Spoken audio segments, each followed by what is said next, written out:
68 anos. Tânia, você é do grupo de risco. Você tem acima de 60 anos, você tem mais chance de complicar com o coronavírus.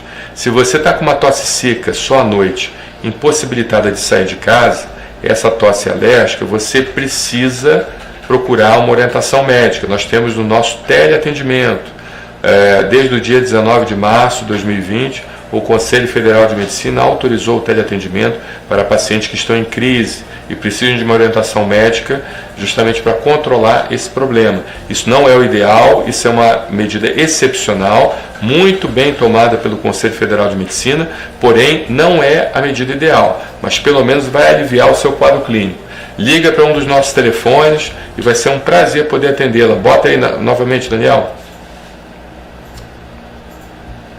99374-2042, 99374-2042, tá bom? Liga para um desses números aí.